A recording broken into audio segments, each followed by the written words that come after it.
Bismillah, alhamdulillah, wassalatu wassalamu ala rasulillah wa ala alihi wa ashabihi wa man tabi'ahum bi ihsan ila yaumil qiyamah.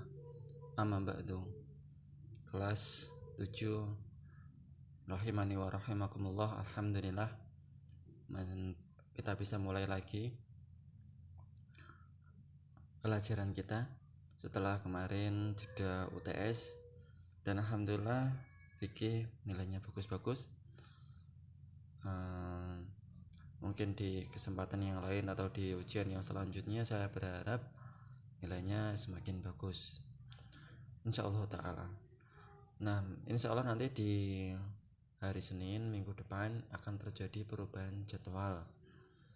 Nah, yang mana terjadi perubahan jadwal dan juga penambahan mata pelajaran. Nanti bukunya akan dikirim dalam bentuk soft file PDF mungkin ya. Nanti kalian terserah nanti mau di print di rumah sendiri atau tidak juga nggak masalah. Yang jelas sesampainya di sini insya Allah kita akan cetakkan. Nah, adapun untuk pengiriman saya kira menurut hemat kami tidak perlu ada lagi pengiriman buku, nanti akan terhambat karena ini waktunya sangat mepet sekali. Dan saya kira dengan PDF nanti di rumah kalau mau menghendaki untuk dicetak ya dicetak, kalau tidak ya tidak mengapa. Nah, kita masuk ke pelajaran yang selanjutnya, yaitu pelajaran 6, mengusap khuf dan kaos kaki. Mengusap dalam apa? Ini maksudnya di sini mengusap itu ketika berwudu. Nah, seorang berwudu menggunakan kaos kaki atau seorang berwudu menggunakan sepatu. Nah, itu adalah hal yang diperbolehkan. Bahkan itu adalah sunnah yang sekarang sudah hilang. Sholat menggunakan sepatu atau sholat menggunakan khuf. Nah, karena dahulu Nabi SAW ketika sholat, beliau dan sahabatnya sering menggunakan khuf atau menggunakan sepatu. Nah, kita anggap saja namanya sepatu aja ya, menggunakan sepatu. Karena apa? Karena di sana masjidnya tidak berupa keramik, tapi berupa padang pasir, masih berupa tanah. Masjidnya pun lantainya tanah dan tidak ada atapnya. Nah, kalau hujan ya kehujanan, ya kalau panas ya kepanasan. Nah, tapi Rasulullah SAW beserta para sahabatnya tidak pernah tidak khusyuk dalam sholatnya meskipun masjidnya panas. Jauh sekali dengan keadaan masjid kita zaman sekarang yang ada karpetnya, ada AC-nya, tapi orangnya sholatnya tidak khusyuk. Sulit sekali untuk khusyuk. Nah, lalu Nabi SAW ketika beliau sholat, beliau tidak melepas khufnya atau beliau tidak melepas sandalnya, dan juga beliau SAW ketika berwudu juga tidak melepas sepatunya. Nah, bagaimana tata cara dalam berwudu dengan menggunakan sepatu? Ingat, ini pada zaman Nabi SAW. Kalau zaman kita, syariat ini tetap ada, tapi kita lihat bagaimana kondisi masjidnya. Kalau kondisi masjidnya adalah masjid yang secara umum seperti sekarang, maka tidak disyariatkan untuk memakai sepatu ketika sholat. Nah, kalian mau injak-injak karpet dengan sepatu ya digebuki orang, nggak boleh. Nah, ya kita lihat, atau itu bisa kita lakukan ketika apa? Ketika kita sholat di lapangan misalnya. Nah, nggak pakai apa-apa, kita pakai sepatu boleh. Atau kita ketika sholat, ketika kajian, kajiannya banyak sekali sampai kita sholatnya di jalan-jalan. Nah,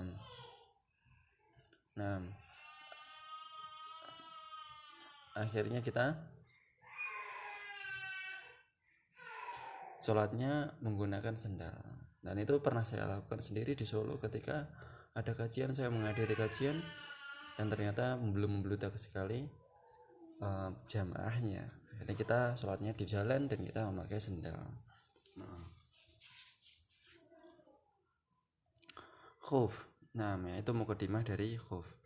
Apa itu khuf? Khuf adalah apa yang dikenakan di kaki yang terbuat dari kulit. Nah, jawrab itu kaos kaki. Nah, jawrab dan khuf beda ya. Nah, diperbolehkan untuk mengusap khuf, sepatu dan kaos kaki Dalilnya adalah dari hadis Mughirah ibnu Syu'bah. Ia berkata, aku bersama Nabi SAW dalam suatu perjalanan dan aku pun turun untuk melepas kedua khuf beliau. Lalu beliau bersabda, "Nda'huma, biarkan aja. Fa inni adkhultuhuma tahirataini famasaha alaihima." Kemudian aku memakai keduanya. Kemudian beliau mengusap keduanya. Nah, syarat mengusap khuf. Nah, di sini ada syaratnya. Ketika khuf itu boleh untuk dipakai ketika dia berwudu. Yang pertama, memakai khuf setelah sempurna dari bersuci.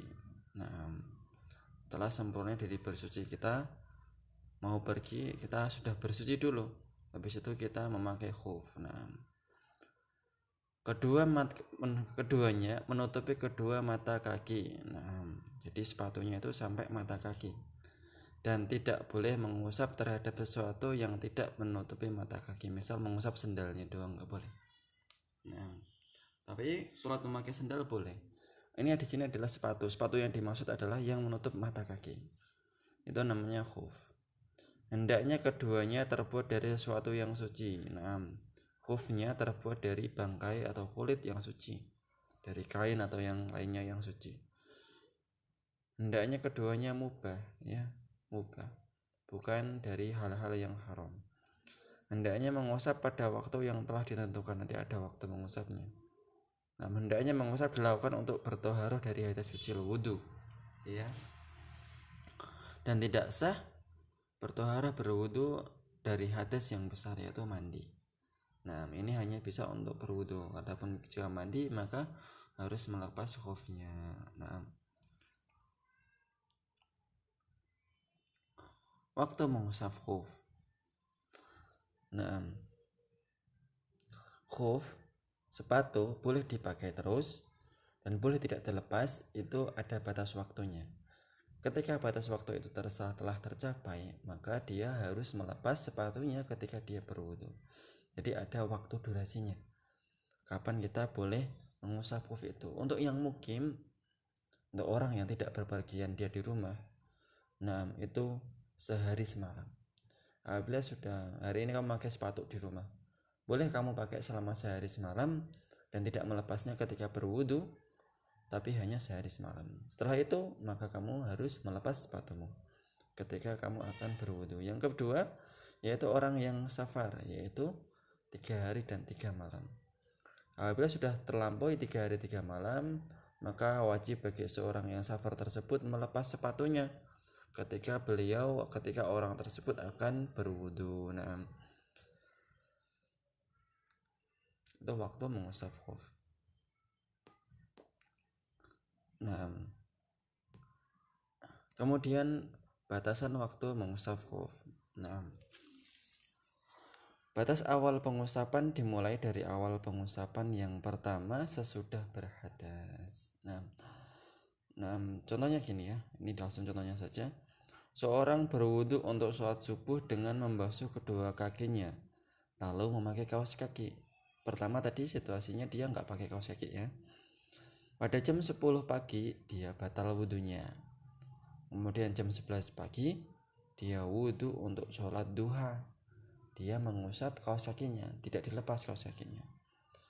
Maka dari sini dia boleh tetap memakai kaos kakinya dan mengusap ketika dia wudu, nggak perlu dipakai lagi sampai jam 11 pagi di hari berikutnya apabila dia seorang yang mukim. Nah, apabila dia seorang yang mukim, gitu ya. Ini contohnya insya Allah sangat jelas sekali. Tata cara mengusap khuf kaos kaki. Nah, yang diusap adalah apa? Kaos kaki yang diusap itu bagian atasnya, bukan bagian bawahnya. Jadi bagian atasnya itu apa ya? Punggung kakinya ya, punggung kakinya mulai dari jari, yang bagian jari ya bagian depan sampai betis. Nah,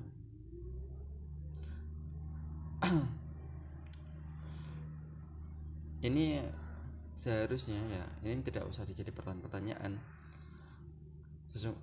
Yang kotor itu kan kalau sepatu itu kan bagian bawahnya ya. Tapi pada saat berwudu syariat malah disuruh untuk membersihkan apa?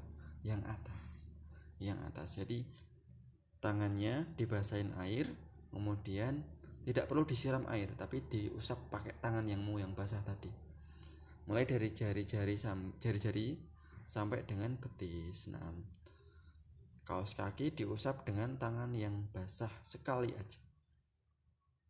Nah,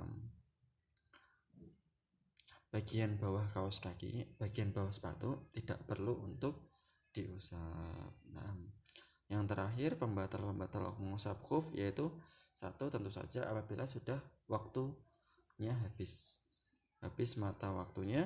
Kemudian yang kedua, terlepasnya dua kaos kaki atau salah satu dari keduanya, maka tidak boleh mengusap setelah itu, ya harus dipakai terus. Yang ketiga, terjadi hadas besar yaitu mewajibkan untuk mandi. Nah, ini pembatal mengusap khuf ya, bukan pembatal wudhu. Nah, kamu tidak boleh mengusap khuf ketika terjadi 3 situasi ini. Nah, saya kira sampai sini dulu untuk awal ini.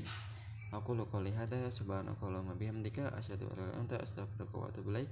Assalamualaikum warahmatullahi wabarakatuh.